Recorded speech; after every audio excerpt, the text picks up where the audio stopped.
that it's about time this movement at every level faced reality. It's about time this movement at every level, right and left alike, took a good long look at themselves and at the party and at the arguments and at the damage that it's doing.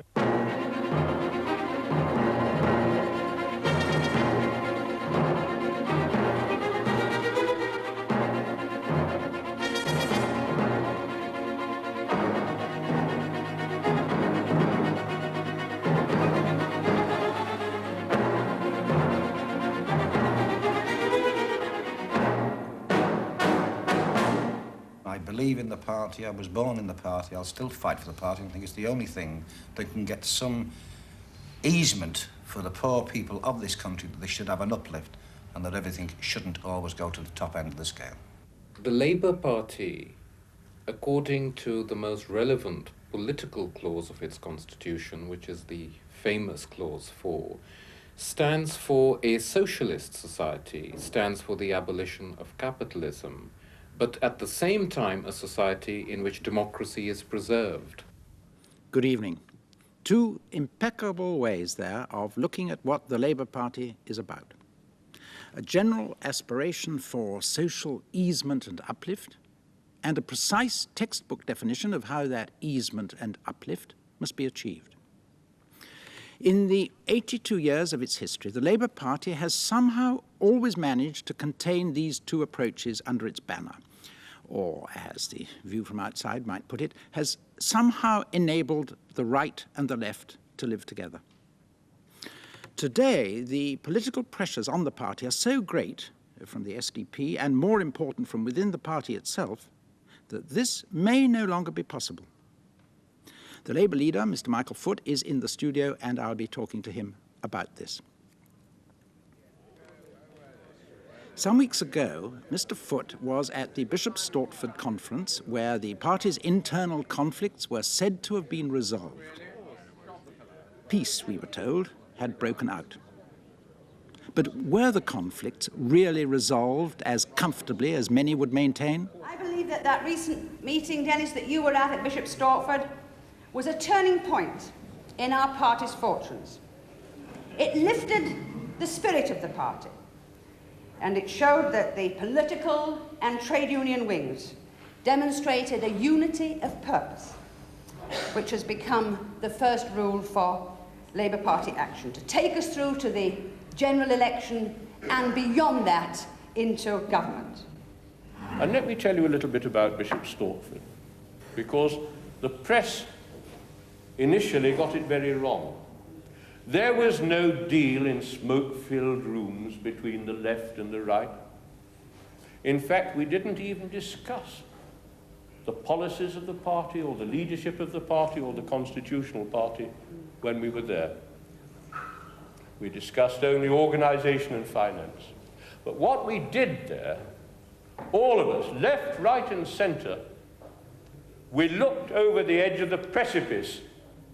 The recent meeting at Bishop Stortford, in my view, was a cosmetic exercise designed purely and simply to win the next election for the Labour Party. I'm more interested in winning political power on a long-term permanent basis, and that means a socialist society. I don't want a Labour Party to win an election and practice capitalism better than the Tories. The underlying differences of opinion within the Labour Party certainly seem to have resurfaced over the weekend. Mr. Hattersley, the Shadow Home Secretary, speaking at Sheffield, complained of local caucuses dismissing hard-working members of Parliament and of purges and pogroms of moderates, which he said must stop, and stop now, because none of it was consistent with the spirit of Bishop Stortford. Now, in the Labour Party, there's always been argument between Marxists and non-Marxists and between people who profess different types of socialism. But the question in today's situation is, can the traditional tolerance hold? Or is there only room now for one brand of socialism? As long as we have people within our own ranks at local and national level who are prepared to say, I'm not working with that man, he shouldn't be a councillor or a member of Parliament because he's not socialist enough, I honestly must say that in 20 years in the party, I've never dared say about any other person that they weren't socialist enough. Because as far as I'm concerned, if they're in the Labour Party and they hold office in the Labour Party, and their ward or their constituency party think that they're good enough to represent the Labour Party at any one level, then, as far as I'm concerned, that should be the end of it. They're good enough for me. If you examine any socialist, a good socialist, you'll find on some things he might be to the right, and on others he might be to the left. But a real Labour man is a mixture, and that's where the word broad church really comes from. I'm convinced that we haven't got scope for a broad church within the Labour Party. There's no room in a broad church for non-believers in socialism. And therefore I believe that socialism is the concept that should be pursued by the Labour Party, and that we should fight to bring into existence a society where the means of production, distribution and exchange are taken into common ownership. Those who subscribe to that concept should be in the Labour Party, and those who do not should be outside the party. When I came into the party, I think the most attractive thing in it was the tolerance within the party. There have been occasions at the Borough Party when I've crossed swords with you, with Eddie, with most people. And we've had a real high ding-dong argument. But when the meeting was over, then the rancour was over. And when we went outside, I was Bill Snell, you were Stan Maddox, and that was Eddie Roderick. Today, when you leave the meeting, there's a cool divide between us. They don't want to know, and we're looked on as pariah dogs and whatever you like. What's at risk now is the whole future of the Labour Party in Britain, which was not based on Marxism, which came from the chapel, came from the spirit of being together. That was the basis of it, and that's why it had such wide appeal. Now, if you bring the other thing, the ends justify the means, irrespective of what you do, you begin to disintegrate. You begin to destroy the very thing that keeps together. Faith in one another, tolerance, understanding, working together. If you can't have that, I don't care what you are, whether you're a trade union or a party, you won't survive. It was under the banner of the trade unions that the first move came for a conference to found a distinct Labour Party.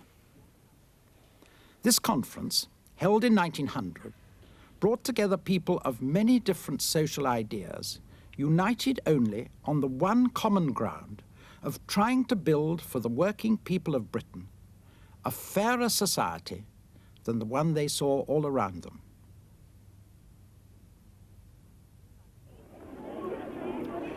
In 1900, the working man in the towns had only had the vote for just over 30 years. In the country, only for the past 16, and no woman had it at all. And it was the feeling that the newly enfranchised working class must be represented in Parliament by a distinct party of its own, rather than just by Liberals, that brought people of so many different strands to the conference in 1900. There were important differences of view as to how this fairer society, which all these people wanted, was to be brought about. The differences being out in the open and at the same time, as was often to be the case in future, covered over with a fairly convincing public semblance of unity. A motion from one of the socialist groups, the Social Democratic Federation, declared that the new distinct party should be based on recognition of the class war and should have as its ultimate objective the nationalization of the means of production, distribution and exchange. But there was an immediate amendment to this from one of the trade unionists who said it would be a mistake to bind future Labour members to political theory rather than purely Labour questions. And another delegate, a Docker, said that the class war motion would be reviving a spirit which had been responsible for more recrimination and bad feeling in the Labour movement than anything else. Ramsay Macdonald became the party's secretary, a socialist-inspired clerk and journalist. And after the general election of 1906, Macdonald and the former Radical MP Keir Hardie headed 29 Labour members elected to the House of Commons. A poll conducted among these new Labour members revealed that among the influences on their political thinking, socialist writers played almost no part. Karl Marx was cited by only 2, and Sidney Webb, the socialist intellectual of the Fabian Society, by only 3. The important influences were the great Victorian spiritual moralists, Thomas Carlyle and John Ruskin, the liberal political philosopher John Stuart Mill, and the Bible itself. It wasn't until 1918, after a great war had had its own revolutionary effects on British society, that a new constitution was written for the Labour Party by, among others, Sidney Webb, the Fabian intellectual. Clause 4 of this constitution fully committed the Labour Party to nationalisation of the means of production, distribution and exchange. And though Labour only won 57 seats at the 1918 election, in the succeeding years, the homes and lives fit for heroes promised in the war signally failed to develop. And in 1922, the Labour Party amazed even some of its successful candidates like Chuter Eade, a future Home Secretary, by winning 142 seats and becoming the chief opposition party to the Conservatives in the House of Commons, actually forming a short government with Liberal support the next year.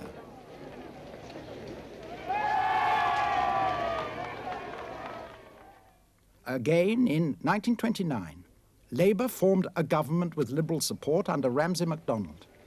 But for all the early confidence, this was to lead to the most traumatic moment in its history.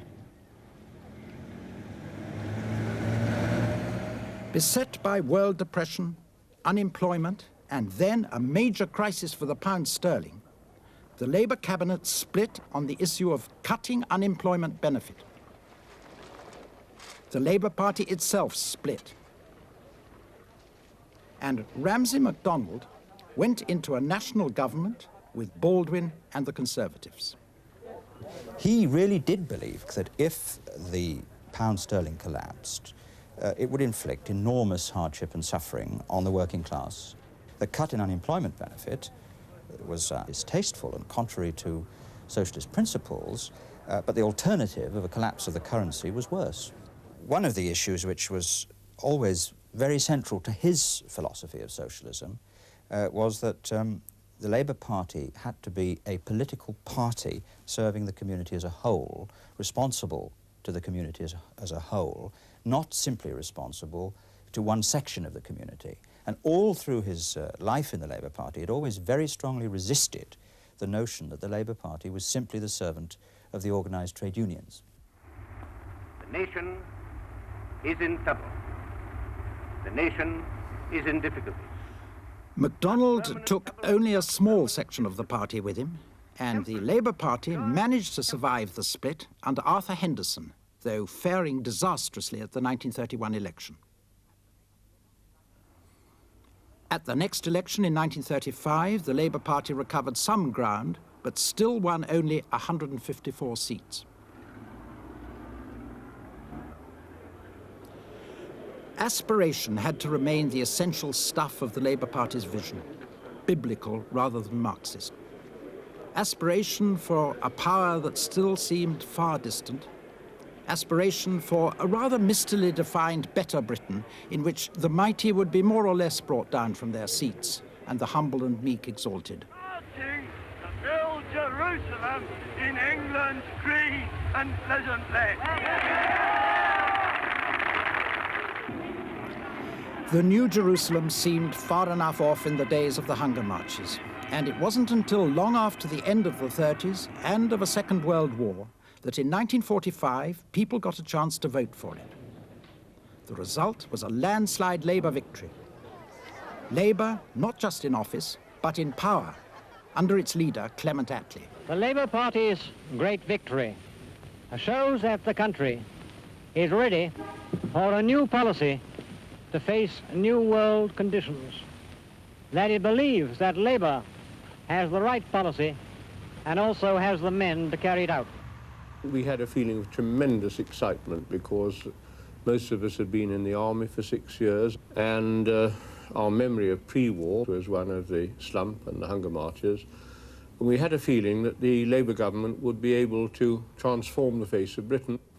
I think people of my age and generation who'd been, in a sense, kept out of politics for 6 years in the army had only the most general feeling that we wanted a basic transformation in society. We didn't have a very clear view about the nature of that transformation any more than the left wing does now. But we wanted a big change, and by golly, we got it. Now Clause 4 of the party constitution began to be put into effect. The mines were nationalized. And not only the mines, but in 1947, the railways. But in 1947 too, came the first rumblings from the party's left, which published a manifesto, Keep Left, criticizing the party's leadership for not being left enough.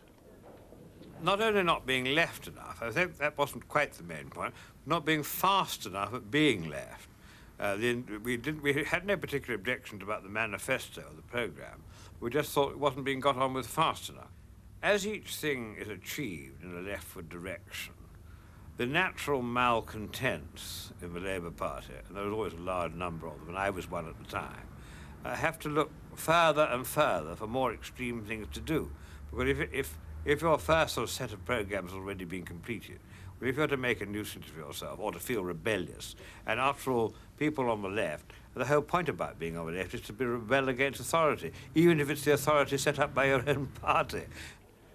Differences appeared in the Labour cabinet itself between right-wingers like Herbert Morrison and left-wingers like Aneurin Bevan, who'd brought in the National Health Service, and in 1951, differences made Bevan and two other ministers resign in protest over prescription charges.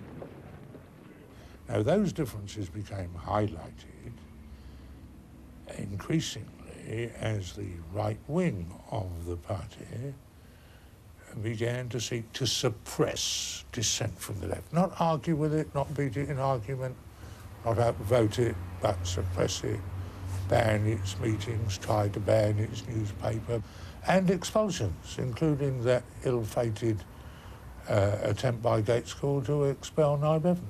Do you think the tensions at that time between people like yourself on the left, the Bevanite left, and the leadership, between dissent and authority, were the same sort of thing? No. They were actually, much greater. But it's all much more bitter then than it was now. We've civilised ourselves a bit since those days. It is true that some chaps these days, both on the left and the right, say sharp things about each other from time to time. But goodness me, that is a vicarage tea party. But surely compared with what went on in the 1950s. In the 50s, dissension led to 3 lost elections in a row, and the party's new leader, Hugh Gaitskell, hoped to improve Labour's electoral chances by questioning Clause 4 of the Constitution, which called for nationalisation. It implies that common ownership is an end, whereas in fact it's a means. It implies that the only precise object we have is nationalisation, whereas in fact we have many other socialist objectives. It implies that we propose to nationalise everything. But do we? Everything? The whole of light industry? The whole of agriculture? All the shops? Every little pub and garage? Of course not. Of course not. In which case, if this is our view, as I believe it to be of 90% of the Labour Party, hadn't we better say so instead of going out of our way to court misrepresentation?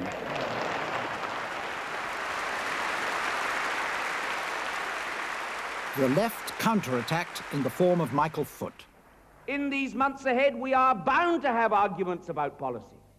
We have to decide in these months ahead one of the most critical decisions that has ever been made in the history of this party, whether we are going to go the same way as the German Social Democratic Party and abandon common ownership in effect, or whether we are going to realize that in order to win an election, we have to change the mood of the people in this country, to open their eyes to what an evil and disgraceful and rotten society it is. 5 years later, Labour's new leader, Harold Wilson, came to power having forecast that in the white heat of the new technological revolution, socialism might now fulfill the wildest dreams of mankind.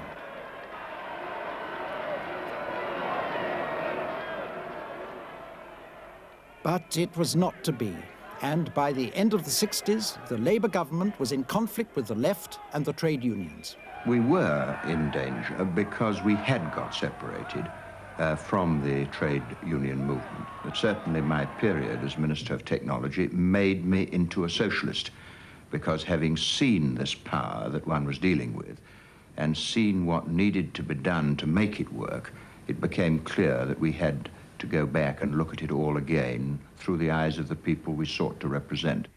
And now, in 1982, a newly formed socialist society is addressed by Tony Benn. Now, when we are working about issues, there is nothing to divide us, and never has been. The anti-Nazi Tony Benn, who with supporters brought the Electoral College and reselection into Labour's constitution, finds in this socialist society, a ginger group outside the party, a sympathetic hearing from diverse socialists disappointed with Labour's last performance in office. Inasmuch as in their diversity of opinion they look to one man, they look to him. In my view, Tony Benn and his campaigning zeal and his opinions offer a possibility to transform Labour into an active campaigning socialist party, electorally probably less powerful for an initial period, but then rebuilding itself up. A large majority of the people in the constituency Labour parties are, in some ways, the product of a new situation in Britain and Europe, which opened up in 1968. They are mainly white-collar workers, there's quite a few lecturers, technicians, and they have a different view of politics. And that's why I think that the Bennite revolt in the constituency Labour parties is in some ways very different and very new if you compare it to the Bevanite revolt of the 40s and 50s. And I mean, the way I would put it is that within the old shell of Labourism, you have a new socialist party struggling to get out. The new left-wing activism contains many separate elements, coordinated or not. But together, they've contributed a drive which has already changed the party constitution and is seeking to send it further left. You see, I don't think we're the left of the Labour Party. I think we're the overwhelming majority in the Labour Party. And I think this is what many people in the party resent. Those people who are a distinct minority within the party, but occupy many of the highest positions of power, continually declaring that they are the majority in the party and trying to expel or push out those who are really representing, in my view, the majority strand of opinion. That's what I think people resent. And for example, if you were to ask me, is there a place for Dennis Healey and his point of view in the Labour Party, I would say yes, there is. It is on the back benches arguing for his minority point of view, not on the front benches pretending that his minority point of view is the view of the majority. I think it would be very interesting if Gallup poll or someone, Panorama maybe, commissioned a survey to find out how many members of the Parliamentary Labour Party believe in socialism as defined by the abolition of the capitalist economic system.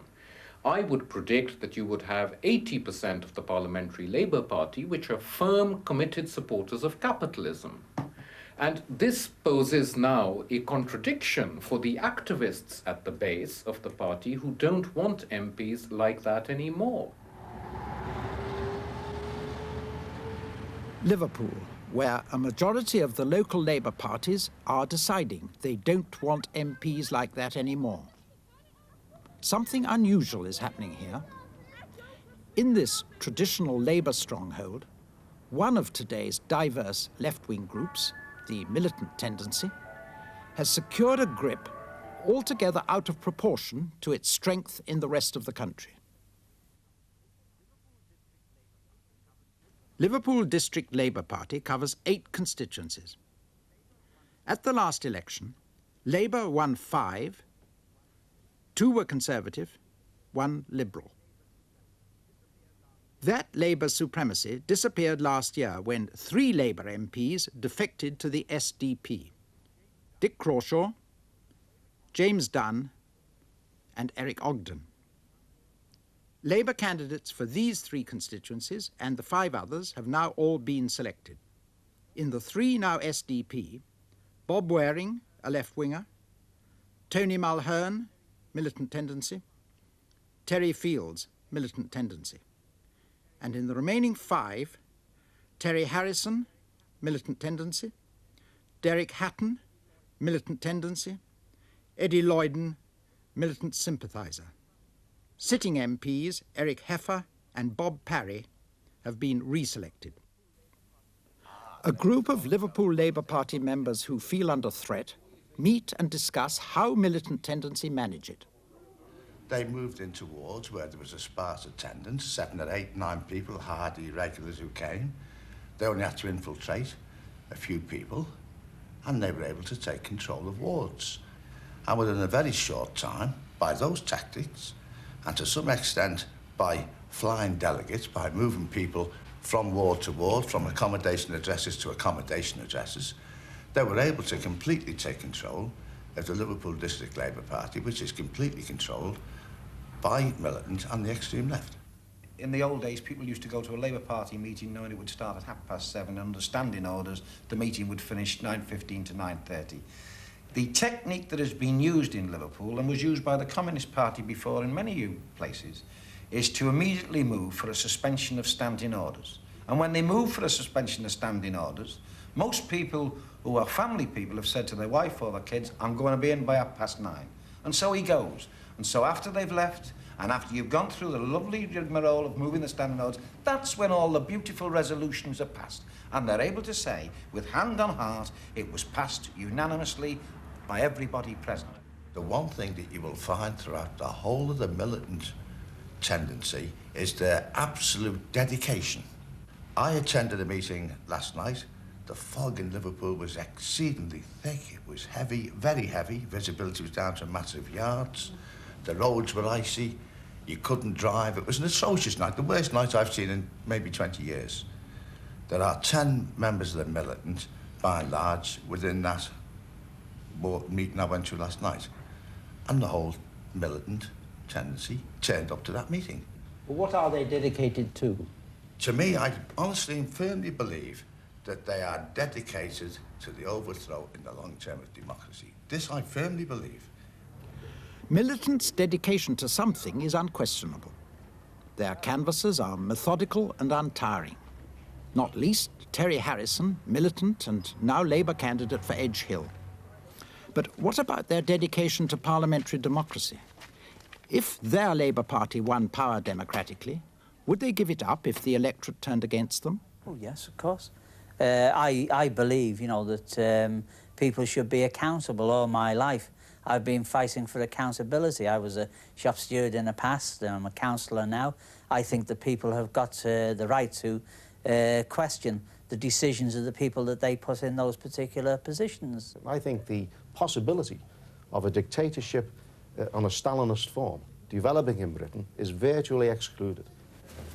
Looking for democratic support at the next election, Labour candidate for Edge Hill, Terry Harrison, and his devoted band of canvassers meet with many of the same experiences as candidates of all parties. And if you've got any problems, we'll introduce you to Terry Harrison. Not faithful. Okay. Not in any party whatsoever. Okay, my love. Yeah. And I won't vote until I'm forced to. I never vote for nobody. The new Labour Party? I'll have to be forced to vote before I'll ever vote. Terry Harrison stood as Labour candidate for Liverpool in the European elections. In the European elections, if one was to look at the safest seats in this country, or what should have been the safest seats in this country, then the Liverpool constituency should have been the 4th safest seat in the whole of this country. And the candidate that we had fought his election, and we lost the election. And I think we lost it because some of the things that were put down were things that just could not be realised. Because in the main, what was put down was a militant broadsheet of ideals and opinions. If you get the press and the media in general portraying you as extremists, well, of course, that would create alarm in the minds of some people. But then you are an extremist. I mean, this is an extreme point of view. No, well, I think the extremists in society are those who support the Tories, those who are advocating mass unemployment and the cutting of the social services. They want a bill enabling nationalisation of 200 firms at a stroke and £90 a week for pensioners and unemployed, but tactically, they're fighting things out with the Liberals. It could be argued that Jones and Airy and a number of the others are particularly nasty people. I think many people would argue they're particularly nasty people. But I don't believe that it's because that they're nasty people. They did what they did. They did what they did quite One of the next Labour candidate for Toxteth's proposed measures is abolition of the monarchy. Is this really going to attract votes for the Labour Party? We're not saying that everybody immediately will understand every part of our programme. What we're saying is that as people understand what we move towards, they will then understand the pieces in the programme that maybe they didn't believe in before. It is theoretically possible that in a time of crisis, the Queen could act against a socialist Labour government and dismiss them from office. And I believe we have that responsibility to explain to working people that the monarchy isn't merely a fairy tale family which is kept in existence to entertain the people. It's kept in existence for a very specific purpose. It's part of the fabric of the establishment. I think all of us around this table have got a great respect and a great liking for the genuine, sincere, left-wing Labour politician. We need him. He's very good. We need his ideas, his ideology. He doesn't always achieve what he wants, but he's very good, and they have been really this moving spirit within the Labour movement. And I would like to see these blokes preserved within the Labour Party. But there is a marked difference between those genuine left-wing blokes and the militants. In the Liverpool area, just outside the district Labour Party, in the constituency of Huyton, a left-winger of the traditional sort, Sean Hughes, has been selected to replace Sir Harold Wilson when he retires. 1 and 4, 14, all the twos, 22. Huyton is something of an anti-militant stronghold, having passed a resolution to expel militant from the Labour Party. Sean Hughes is looking to the next general election. Because it's all, after all, if the Labour Party doesn't win the next election, the only people who are going to suffer are the ordinary working class people like you and me. And that's why it's so important for us that we get the message home that we're not an extremist party, but at the same time that we believe in many traditional left-wing views which have been respectably held in the Labour Party for 50, 60, 70 years. Yes.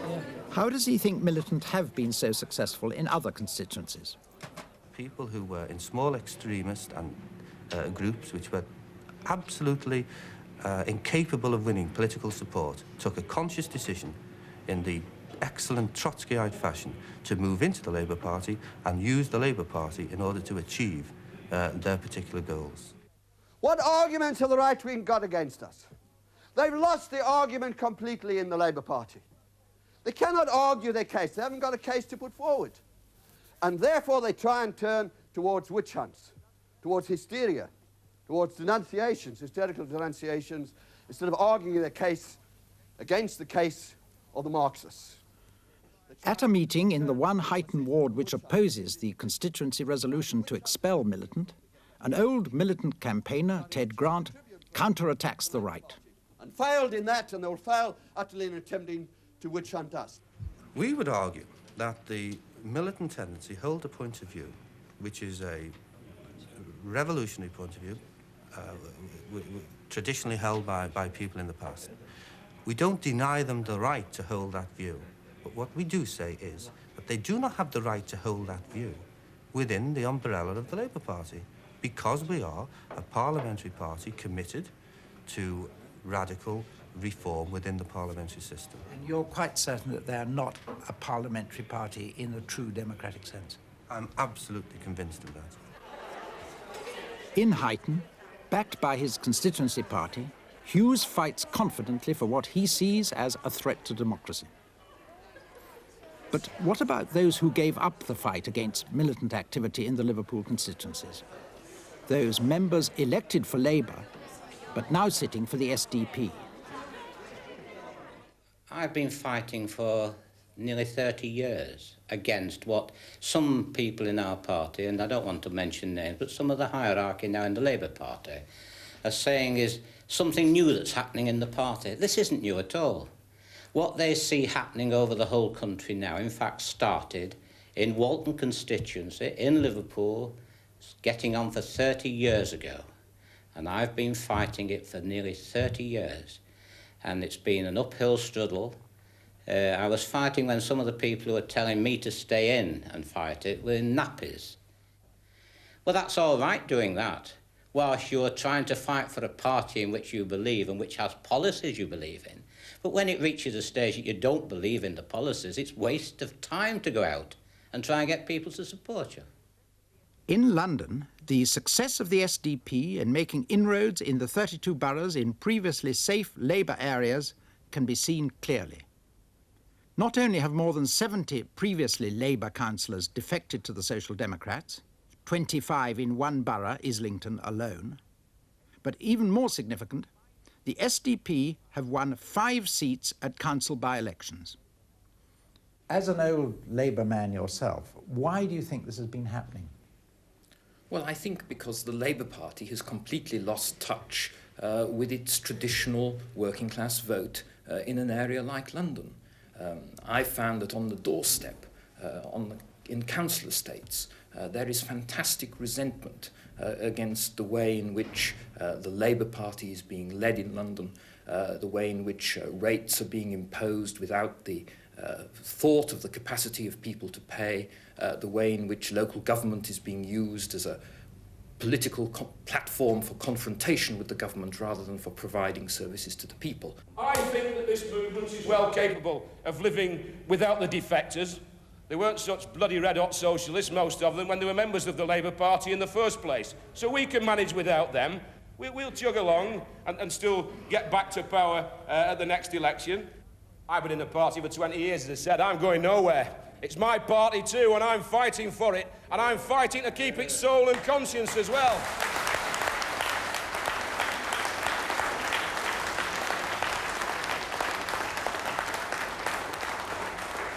They wouldn't have me and the Social Democrats. I couldn't tell a good bottle of claret from a bottle of dandelion and burdock.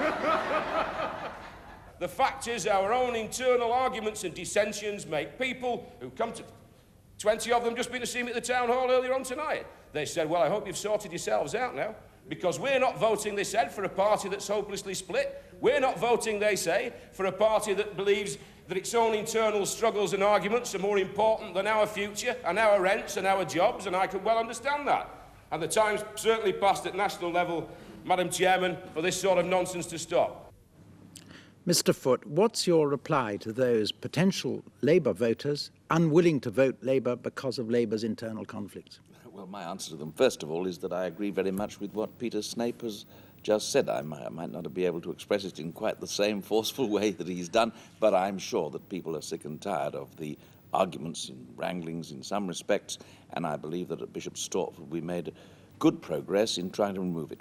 However, can I just say... Yep. On Bishop Stortford, can I point out that in this film we've heard Mr. Scargill describe it as a cosmetic exercise. We've heard Mr. Healy say that policies weren't discussed at all at Bishop Stortford. No, well, how can it have resolved anything? Well, I think what it did represent was exactly what Peter Snape was describing, the tremendous surge inside the Labour movement and indeed amongst many other people up and down the country.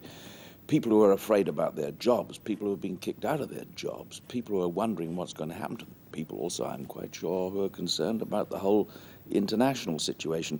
They are looking to the Labour Party to do what the Labour Party has done over this period of 80 years that you've described at the most critical moments, and they want us to put ourselves in the shape to be able to do that. And I believe that was the mood which dominated Bishop Stortford, and as one of those who was there, I think I'm as good a witness as anybody. But we've heard Mr. Hattersley over the weekend say that what's going on now is not consistent with that mood. Well, I believe that the mood of Bishop Stortford is going to prevail in the party for the very reason that it came there in the first place, because it represents this desire that's surging up. Now, if I could mention something else that occurs in the film there, in a sense, the thing that horrified me most was the remarks of one or two people there, I'm not going to specify their names, one or two saying that they didn't think that it was a matter of absolutely supreme importance who won the next election, and that their eyes were fixed on more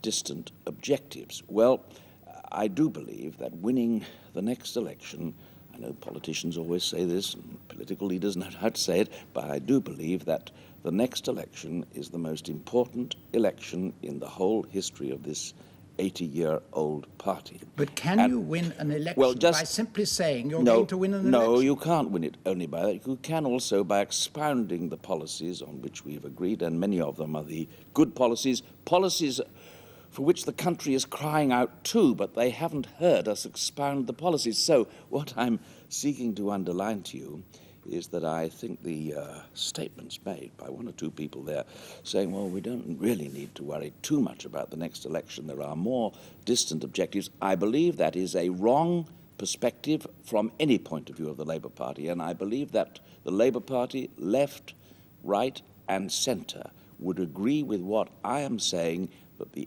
absolute importance of us ensuring that we combine together to win that election, and that was the spirit of Bishop Stortford, and that was why I believe it was of such major importance, and that is why I believe that most of the people who've looked at this film, the beginning part of it, in my opinion, was a very fine indication of how the Labour Party started and how we were determined to carry on. And I believe it is that spirit that's going to help us to win the election in next year or the year after, whenever it comes. I think no one doubts that Bishop Stortford showed that the Labour Party wanted to win the next election and wanted to seem united.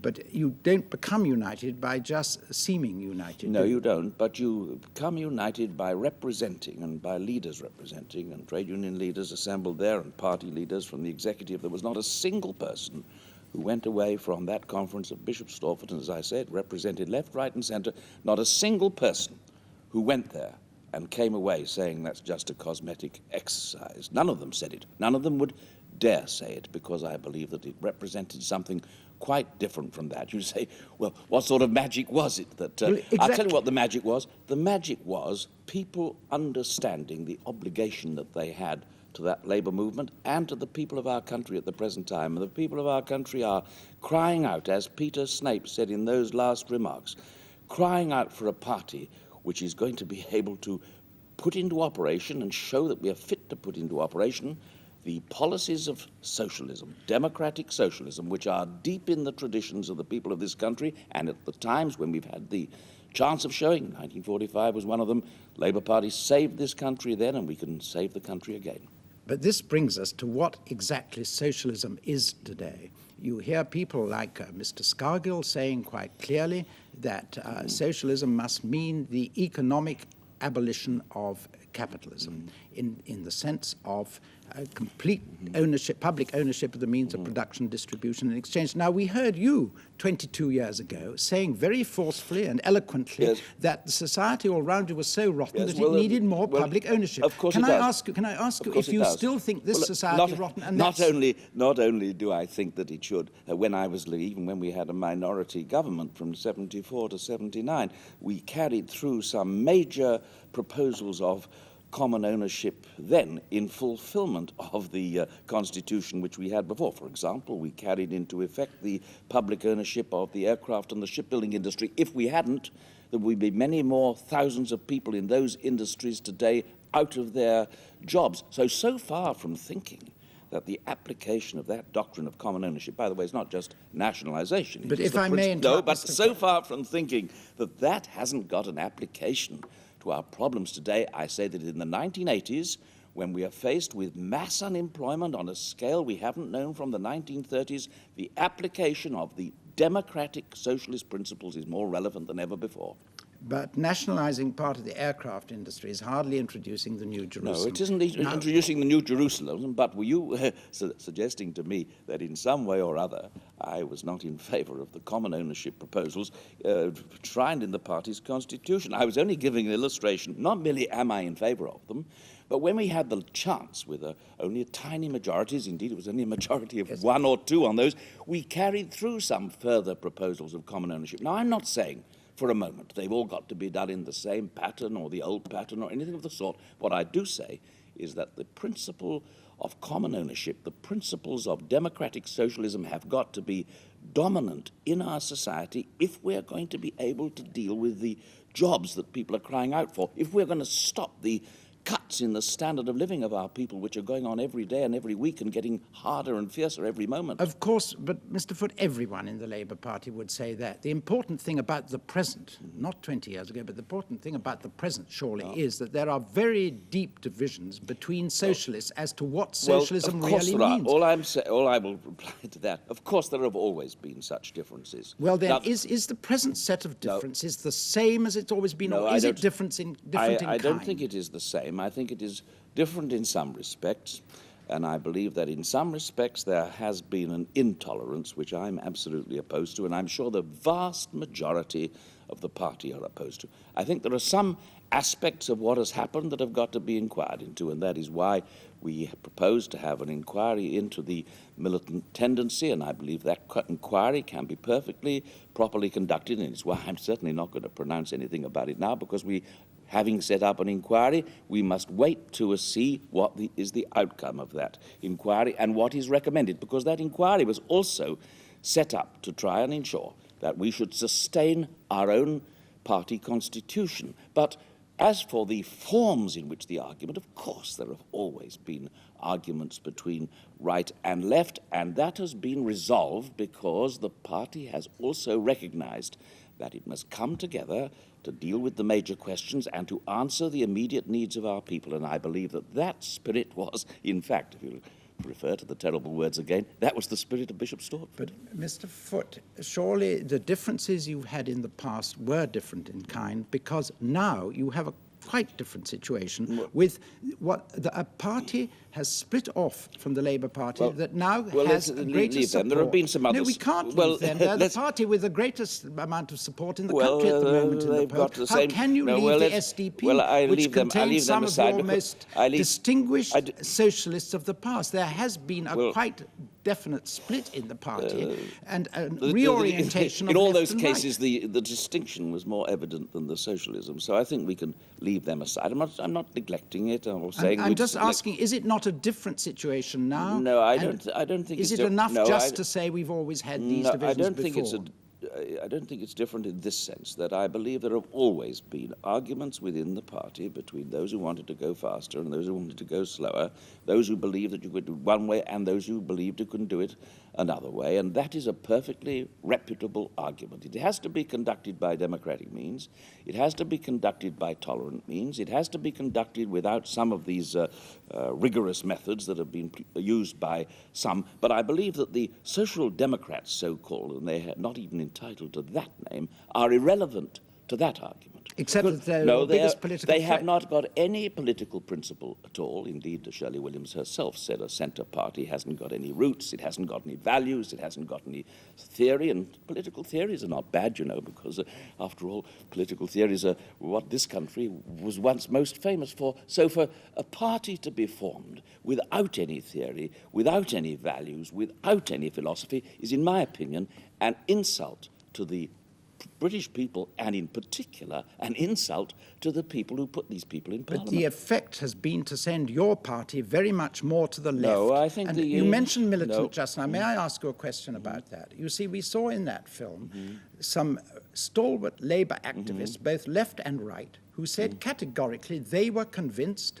that militant represented a faction which was against parliamentary democracy. Yes, well, now, can a party contain both people who think that some people within it are against parliamentary democracy and other people who hold that view? I'm not, for the reasons I gave earlier, going to pronounce about militant tendency, because we've set up an inquiry into it, and for me to come and pronounce about it now would be absurd. But let me emphasise to you very strongly, the Labour Party, indeed in this same constitution, is committed to establishing a party in Parliament and in the country. It is number one item in the Labour Party constitution, and therefore those of us who insist, as I insist, as Dennis Healey insists, as Tony Benn insists, I believe, as most people in the party believe, insist that it must be a parliamentary democracy. Those of us who do that are in full accord with the party constitution. Now, if there's some people who come along and say, we've got to have activities outside Parliament, I don't mind activities outside Parliament. You've always had both.